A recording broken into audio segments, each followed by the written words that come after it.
Good evening. My apologies for being late.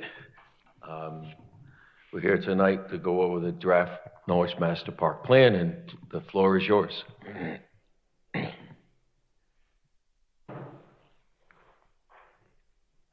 everyone. Nice to see you. I'm Kate Mildy, Director of Human Services. Pat McLaughlin, Director of Public Works. And our two departments teamed up to bring this presentation to you through FHI. And I want to make sure to note that Erin Hagan, our head of Youth, Family, and Recreation Division, was heavily involved in this and regrettably couldn't be here today, but I wanted to make sure to give her a shout out. This has really been a team effort. Yeah, we're going to turn it over to Phil Barlow with FHI Studio. He's the principal landscape architect there. Thanks, Phil. Hi, good evening. As you heard, my name is Phil Barlow. I'm a landscape architect with FHI Studio. FHI Studio is a team of about 50. We are landscape architects, planners, engineers, and environmental scientists with offices in Hartford and New York City. So first of all, thank you for hearing us tonight. It's a pleasure to present our plan. We've been working on the plan for about 8 months. We were selected by an RFP process, an interview, back in March.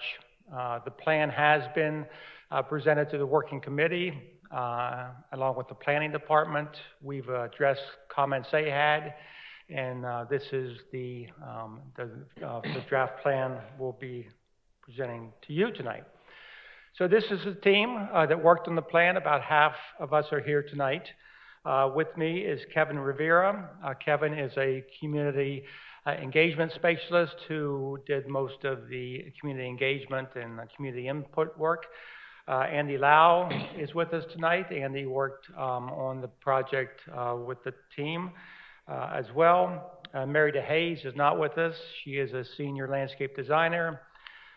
Francisco Gomes is a planner who took the lead on the connectivity piece of the project, and on his team was Nicole DeFora, who also worked on the connectivity piece of the plan. So the project has gone through a process, very deliberate process that was set up through your staff and the RFP.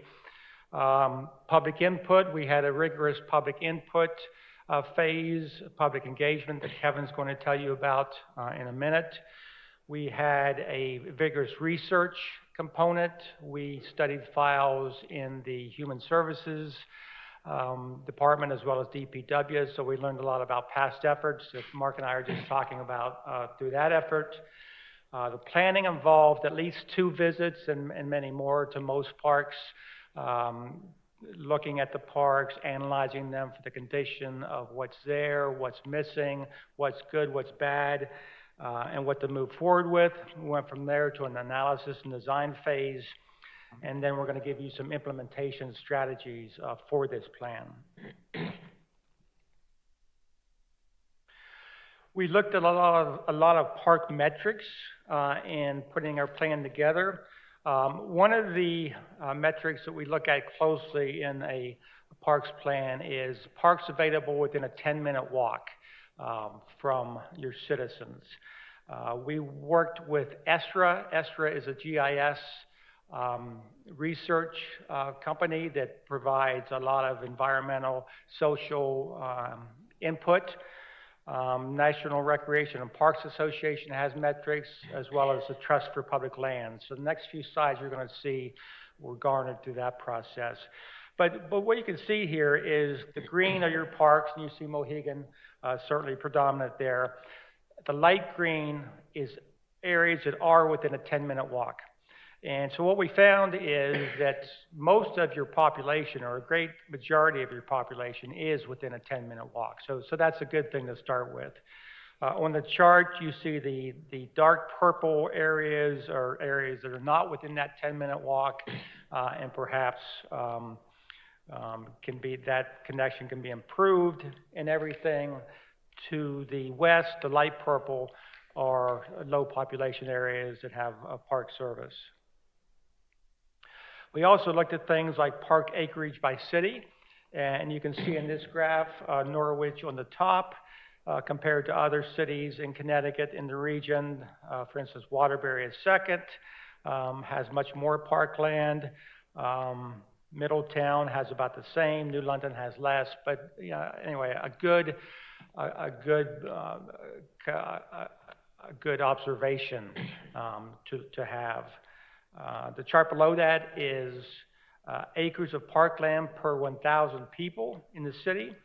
The national average is about 10.5, 10.8. Norwich is just a little below that. They're about 9.5, I believe.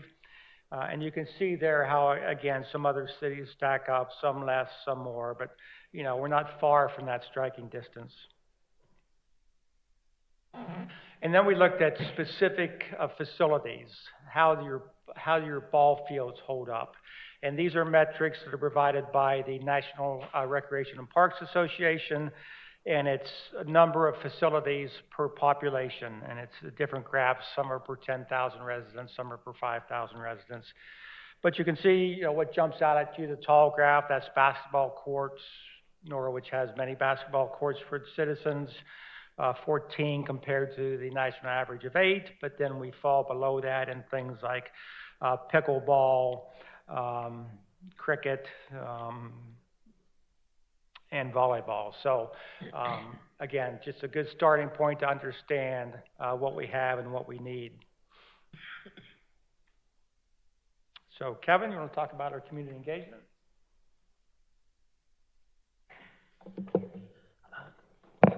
Good evening, Mayor. Good evening, members of the council.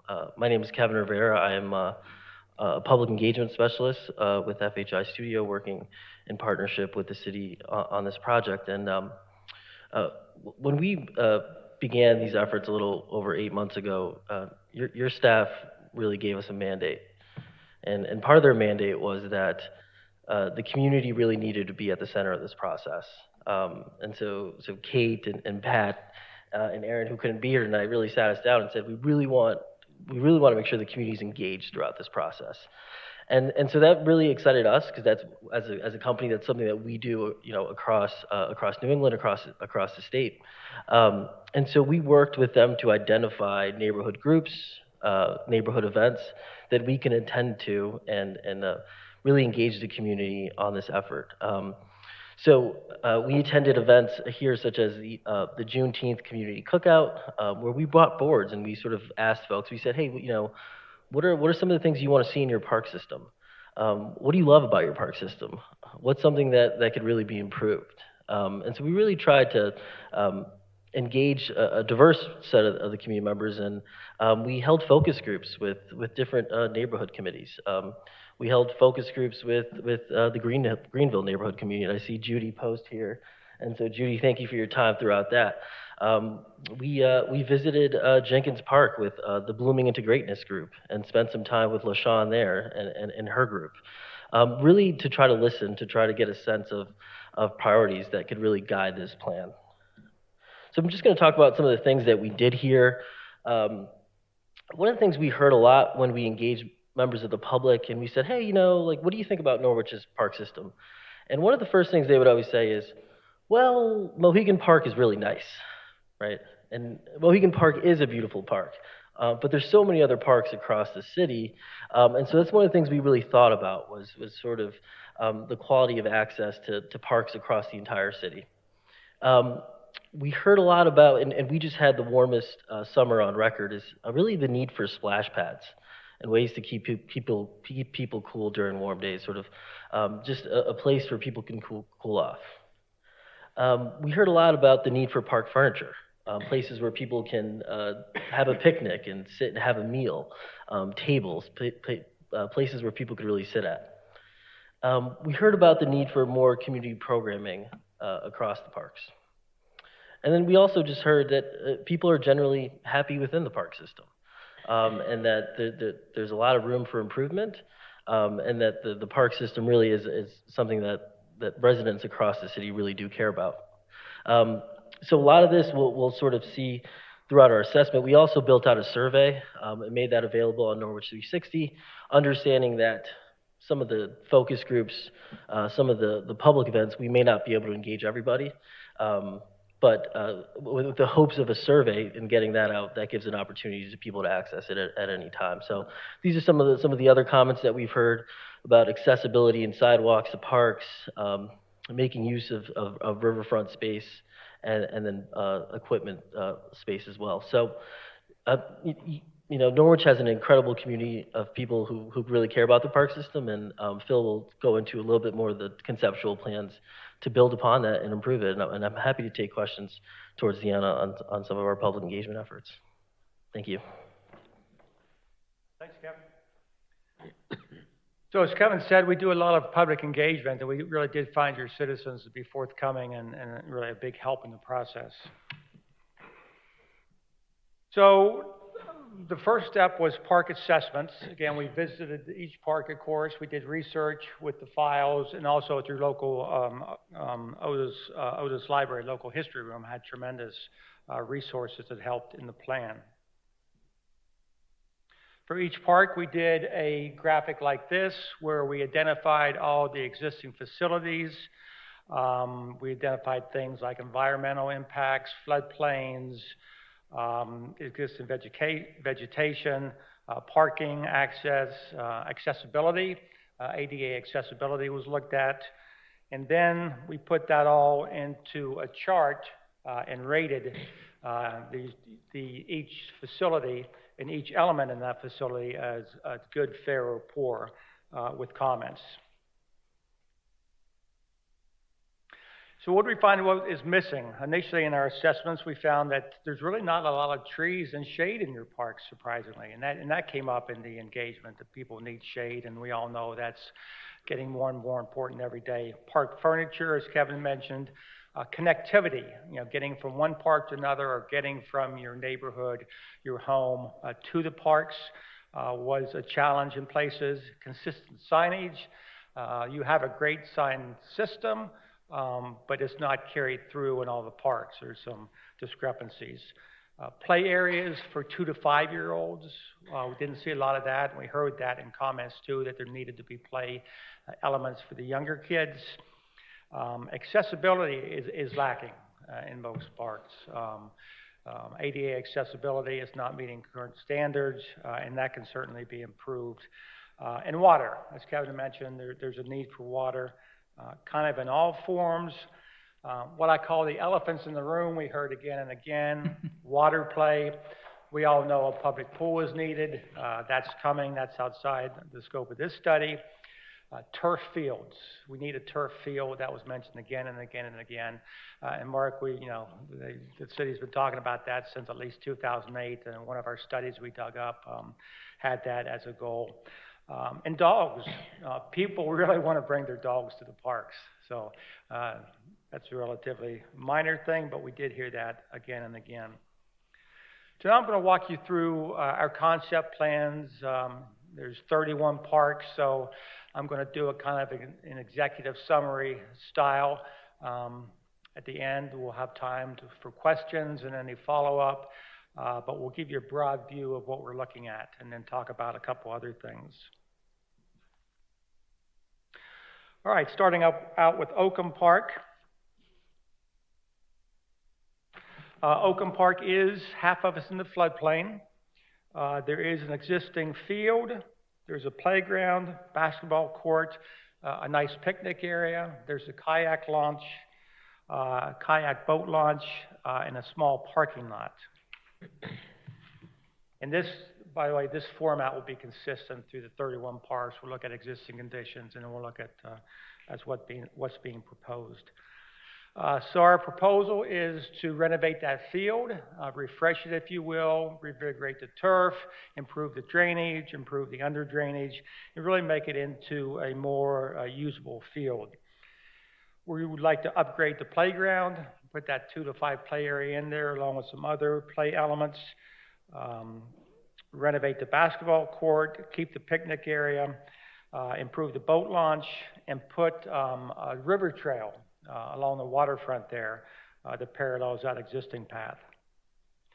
We would replace existing lighting with some security lighting, We did hear that from the police department that they'd like to see lighting in the parks, and it could be motion censored lights just for security. We know the parks are closed at night, but they're interested in further security. Sampson Oakham, right now is just pretty much an open field behind Bubbles to Butterflies Swim Center, kind of hidden and not used much, if at all, at the moment. So here we've proposed another field, and that would be a new field for the city. We would bring parking in there, a small parking lot. When we would provide a planted buffer between the auto facility next door to screen that a bit and add trees and vegetation.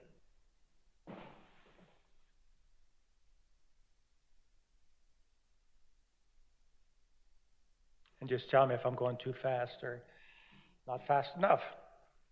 So Moriarty Field at Moriarty School, that field's in very good condition, doesn't need much, if anything.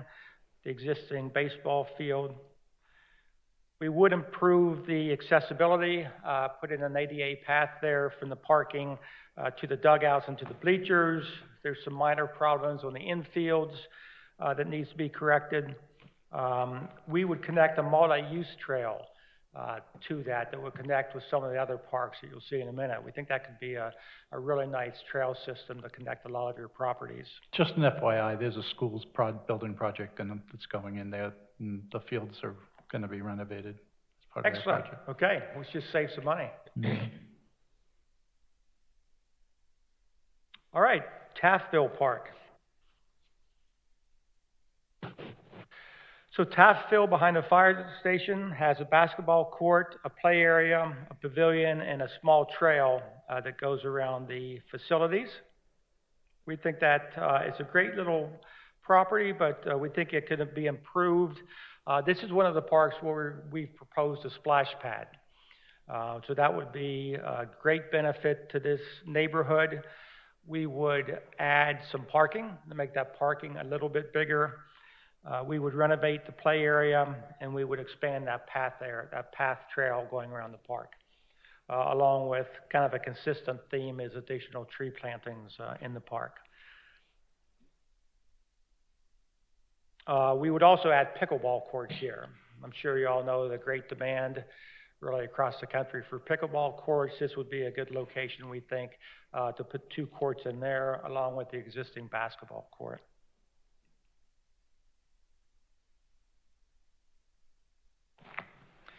Olet Park is one of the bigger parks, of course, around the reservoir with the, I think, 4 ball fields. A lot of the land in the park is undeveloped woodland that has great potential for walking trails.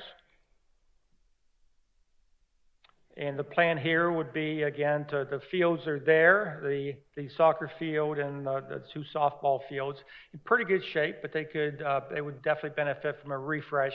Again, that regrading, reseeding, adding some drainage. You know, we find that every 10 years or so, these fields need to be refreshed, as we call it, and kind of brought back to life again. We think we could develop a really nice trail system around the Taffville Reservoir and into the park, and we think there's potential to upgrade, renovate those practice fields at the north end of the park. We would also add a restroom here. Another theme we heard throughout was that your constituents would like to have restrooms within the parks.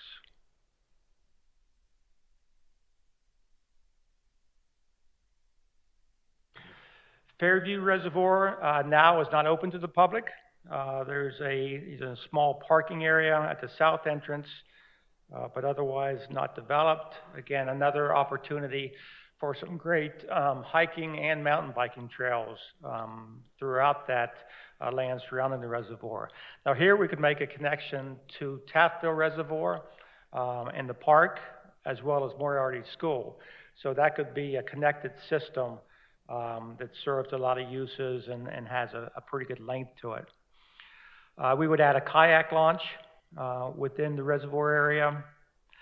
We would formalize the parking, and we would add a new parking area on Canterbury Turnpike. There's access there to the reservoir. So that'd be another access point to the property.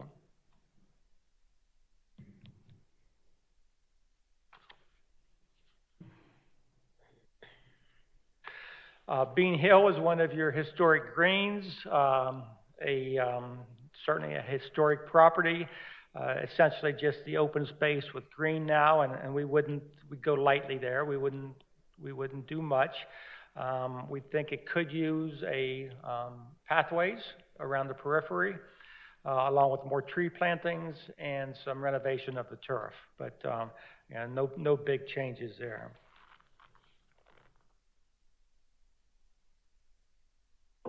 And kind of the same program for Norwich Town Green, another one of your historic greens, a great space that serves the neighborhood. Right now, open turf land. You have some great interpretive historic signage and some vegetation. We would add a path around the periphery, probably a concrete walk along with more vegetation. More trees. We'd get some ADA access into the park with curb cuts at the entrances, add signage, and rehabilitate that lawn as well.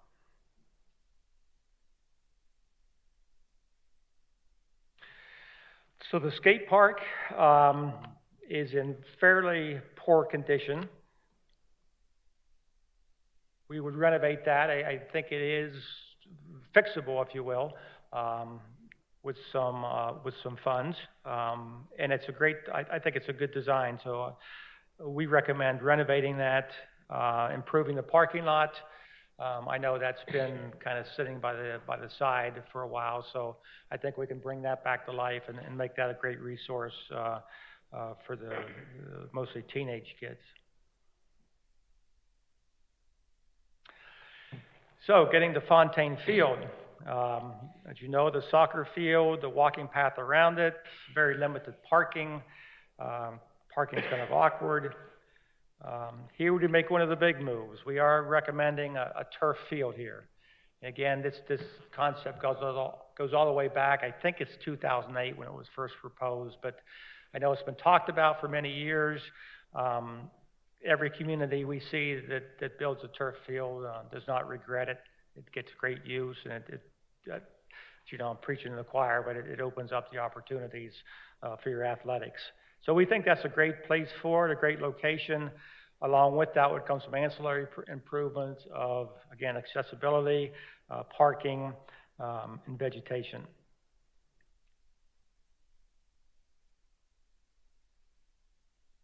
We could get, along with the field, a 400-meter track as well. Excuse me. I can wait till the end. I'm sorry. Go ahead. Oh, okay. You wait? Yeah, just wait. I'll ask questions at the end. All right. All right. Spain basketball courts are in pretty good shape. They seem to get a lot of use. The 3 courts beside the DPW maintenance garage. We would expand each of those courts a little bit. As you know, they don't have the 10-foot run-out zone around them. We think that's needed. That would be an improvement. We would add what we refer to as a Kevin's Court. I don't know if you know about that program. Kevin Ollie started a program of developing basketball courts for children of all abilities. So kind of a fun court with baskets of different heights and a good training ground for really all children, but it especially benefits those children of limited mobility that perhaps can't use a standard basketball court.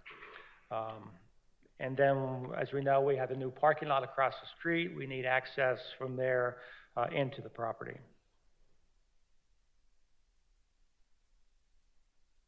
Armstrong tennis courts, we're calling that phase 1 of our plan, the improvements and the renovations to the tennis courts and the parking lot. We would go a little further and upgrade the play facilities, put in those accessible pathways, so we have an accessible path per ADA standards to each of the courts and the playground from the parking lot.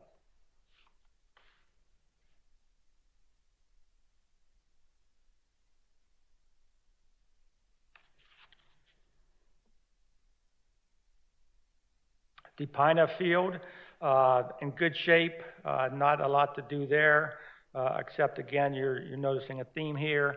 Accessibility to the fields, vegetation, and the infields need some limited work, some new clay, but that's really kind of standard maintenance for these fields. But didn't hear any complaints about those fields. They seem to be in pretty good shape. Pretty much the same with Dickerman Field. We know there's a problem in left field with drainage, so we could add some under drainage there, clean up that issue. Add a warning track. New bleachers for the visitor side. And again, accessibility for both sides of the field. All right, getting to Mohegan. As you've heard, a lot of discussion about Mohegan Park from your constituents. It's obviously your biggest park, your supreme park. We broke that up into areas to look at. And we first looked at the field pavilion area, where you have that big picnic pavilion and open space. We suggested some other components there as we were making our way through the plan, but we were told that no, that really wants to stay pretty simple, you know, with that pavilion and that open space, that it is used by large groups of people, and that should stay open. So we proposed a walking trail around the periphery, accessibility and tree plantings, but really not doing too much there, keeping that available for large groups of families and activities.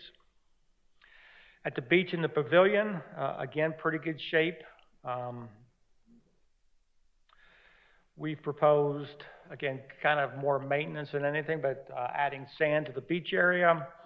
A fishing pier, that's what you see on the number 3. So that was talked about a good bit, how people enjoy fishing there, and we think that could be a feature that would really expand that opportunity.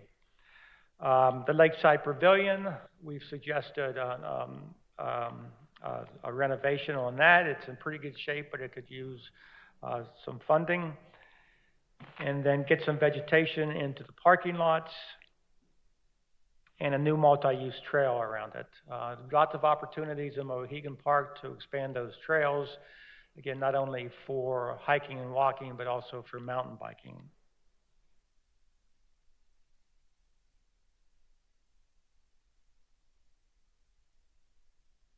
Park Center, again, we thought about some different activities, some different changes, some different proposals. We were told, I think quite rightly, to tread lightly there. It's working well. People love the center, love the facilities. So we haven't suggested to do too much, if anything, there.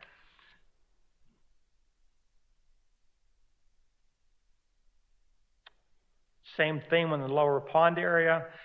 We would improve that parking lot and the trailhead, make it a little bit more accessible for people and bring it to the forefront so that people understand the opportunities that are there.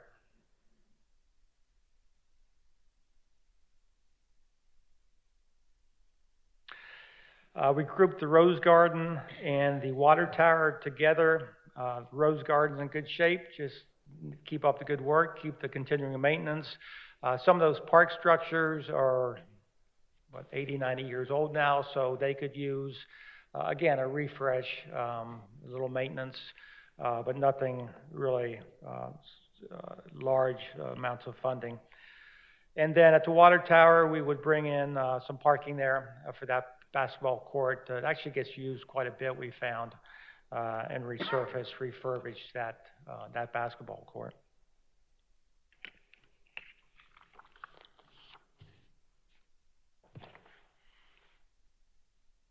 Fernwood Park, an interesting park in that it's really enclosed within a neighborhood, surrounded by houses.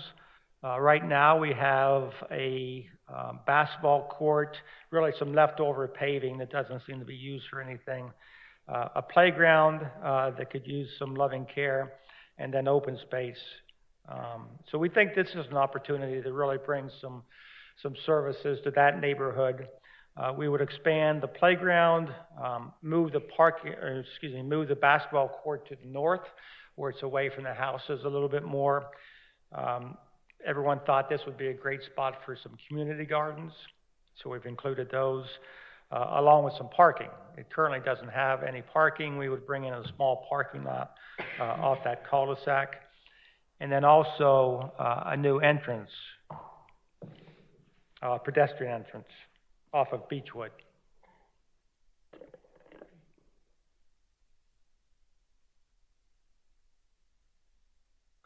Chelsea Parade, another one of your historic properties, lovely property. We haven't done much here except for pave what we call desire paths. There are some paths in the lawn that people are obviously using, so we would go ahead and pave those. Again, upgrade the lawns, add some vegetation, add curb cuts for accessibility so that everybody can get into that property and enjoy it. You know that Unca Sleep is underway. That was outside of our purview. Another great property, community park and playground, Greenville Playground. A difficult site, obviously, but you've managed to put the basketball court and 2 playgrounds. The playgrounds are new, just been put in there, so certainly in good shape. So we would just like to connect those, again, with some accessibility, make those areas available to everybody to get moved from one space to another. We would also put a new fence around the property. Now it's a chain link fence, so put something a little more friendly, maybe an ornamental fence. Washington Street Park is currently, I think I'd say it's undeveloped. You do have the basketball court and a couple parking areas. Of course, the sledding hill, which we were told in no uncertain terms is sacred. So we listened. We have a new parking lots at the top and bottom of this park. We discontinued the through lane, so you won't be able to drive through and use that as a traffic way anymore, but there is parking available at the top and bottom of the park. We've suggested a large pavilion along with expanded playgrounds.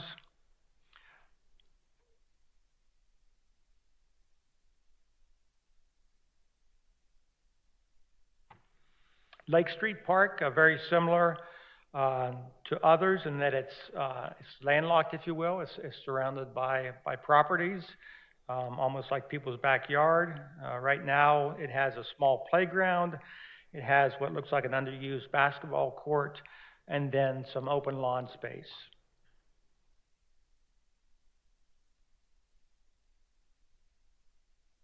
So that could be developed into more of a neighborhood resource, some walking trails throughout the park system, some parking, refurbish the basketball court, some open space for games and activities that could happen there.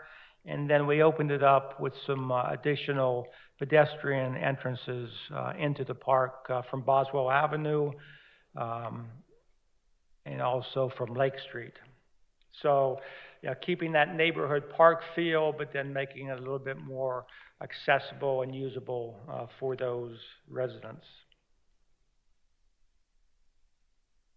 Hamilton Avenue is ball fields, rigorous ball field facilities, used a lot. We have a playground there as well as a basketball court. And we think this is a program of just renovations, if you will. So renovate those ball fields, get them back into prime playing conditions. Same with the basketball court, and we've added some parking to the south. So there would now currently there isn't any. There's street parking, but we would add a parking lot on the other side of the park.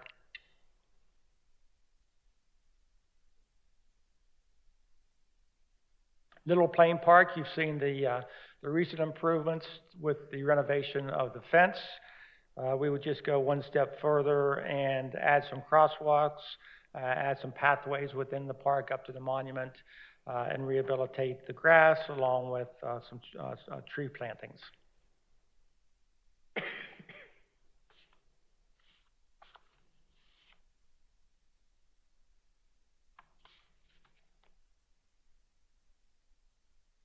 Columbus Park, another green type historic park, the triangular intersection, lawn and grass and a pathway through it at the moment. You've seen the recent improvements to the fencing. That would be a start. We've added a pathway through the middle of the park. We've improved and replaced the current walkway. And then a thought, we've added perhaps a monument. In this day and age, we thought about a monument to Native Americans or something to that effect to go within that park.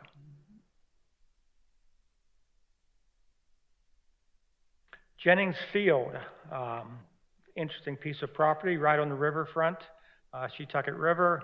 That's where you play your football games, and there's a practice field along with a large parking lot.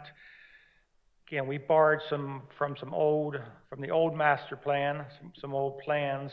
For this scheme, we would widen the football field. It needs to be a little bit wider. I think it needs to be 10 yards wider to be regulation high school football. Renovate the practice field and make it into a multi-use field. And then add parking on the west side, a new entrance on the west side into the park and coming down into that area to give you some relief on those current parking demands.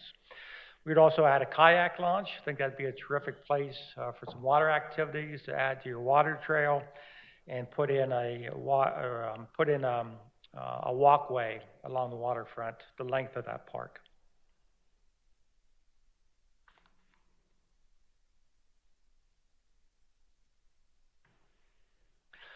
Brown Park, just a fantastic property. Of course, what a location. Right at the riverfront, there's the pavilion now. A lot of pavement, a lot of parking. As we know, there's the temporary stage. So we had some fun with this. Would love to see a lot of that pavement on the east end come out and go back to parkland. We know in events it gets busy, but there's plenty of parking across the street. We think that should be brought back to parkland, and it's not a great use of the property to have so much parking. We'd also put a permanent stage and then an area in front of that for events. So that would be an improvement along with additional tree plantings. We would also continue the Heritage Trail down to the Transportation Center. And again, that's something that's been proposed and thought about a lot over the years. I didn't say that we did borrow, of course, from a lot of your existing plans, the waterfront plan, the plan of conservation and development, your old master plan, so all great resources. Jenkins Park was a lot of fun too. Kevin and I went there on a summer evening and just frankly had a great time with the kids. Got great input. They love that park. We were told that that's the favorite of the younger children and the teenagers, that people come from all over the city to use that park.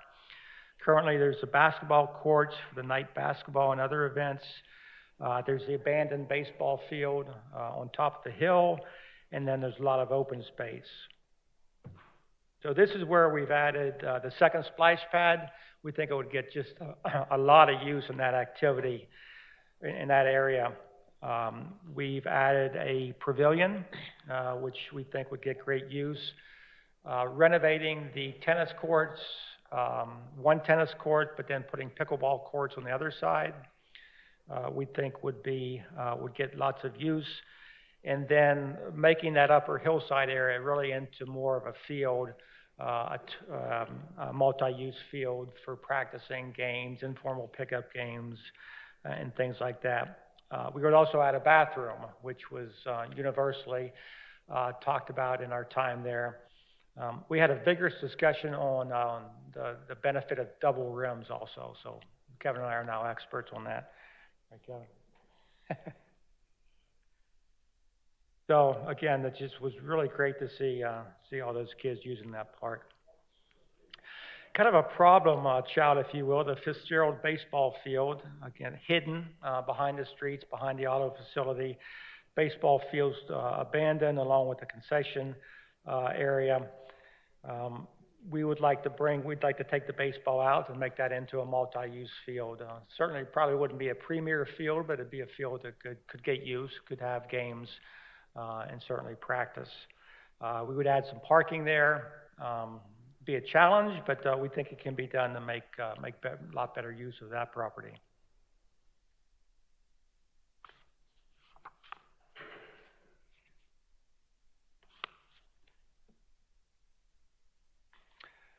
Your other green, Laurel Hill Green, in a neighborhood, much needed open space in that neighborhood. Right now, open space with lawn. We would tread lightly, but we do think there's a need for a playground in that area. So we would add some play equipment to that. Otherwise, just improve the walkways around it, get people in there with some accessibility. And we maybe thought about a large flagpole in the middle just to give that some definition and sense of place, if you will.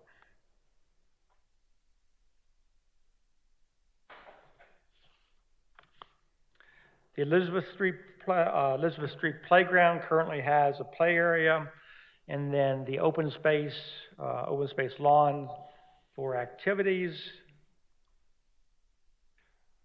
Bringing parking into there, just a small parking lot, so it's not pedestrian only.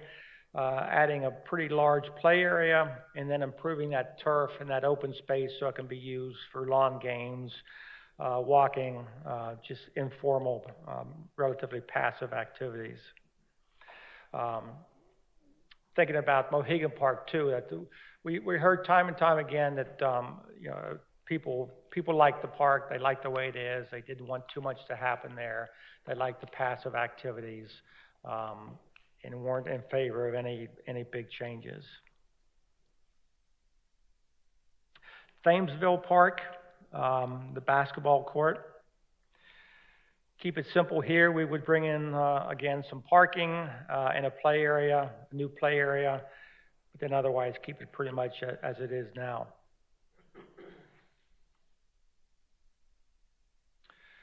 So that's the park system. Before we talk about the potential for new parks, questions or comments on what you've seen?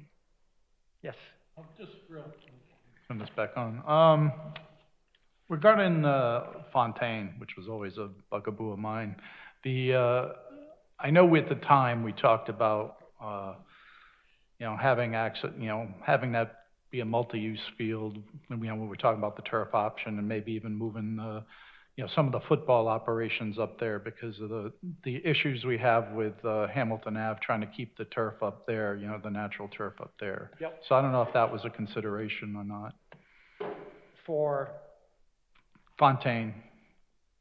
turf field? Yeah, not the, if we turf that field, if the use was considered that way. Oh, If yeah. we're talking about, Absolutely. so, Right, so that could, a turf field can take unlimited use. It's just Yeah. as far as scheduling. So definitely football and soccer. okay. One other question though. All this we've talked about is all very nice, but what would you consider if there is such a thing as low-hanging fruit, something that would, benefit the most people and, bang for the buck, if you would? Right. I'd say the splash pads. Mhm. Yeah, anywhere we put them in, anywhere we see them, they're just flooded with kids in the summer. The turf field is certainly not low-hanging fruit, but, it's going to make a huge difference to your community.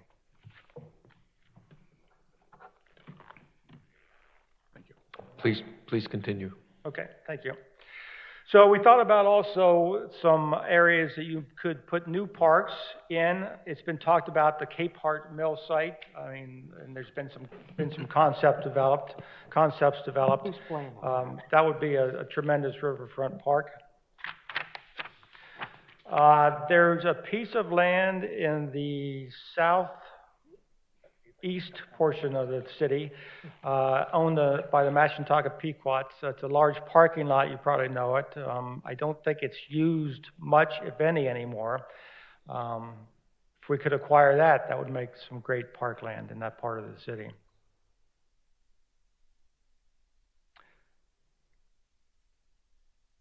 Not a new idea by any means, but the Shetucket recycling site, again, a riverfront site, fantastic piece of property for a riverfront park. And then we did look at, as I mentioned earlier, at trails and connectivity. These plans are a little dense, but I'll just tell you that we did make suggestions for improving the connection between neighborhoods and parks with expanded sidewalk system, and then a bicycle network as well that could get kids and adults to and from the parks and from their neighborhoods. So what's new in this plan? The turf field is new, splash pads. You have 2 new multi-use fields along with renovation of your existing fields. You have pickleball courts, 2 parks with pickleball, and the possibility of a new signature type park. We did break the improvements in the phasing. So we have 7 phases over a 10-year period. We have budget analysis for each property. We have a total price of $30 million for all 31 parks. And then we have also suggested funding and revenue sources. So soup to nuts, I think a comprehensive plan that could get you through the next 10 years, and from what we've heard, would be a great service to your constituents.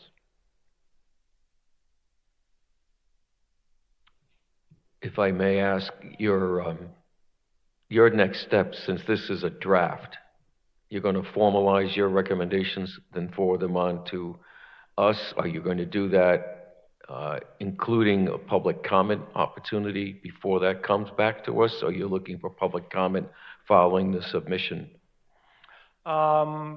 We've had public comment. I'm not sure that, I think we've done our public comment.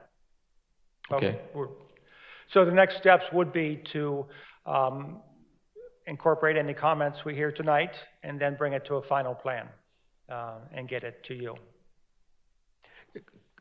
Number of parks there in FEMA areas of the city that they caution us about high velocity water, floodways, not floodplains, but floodways. Right.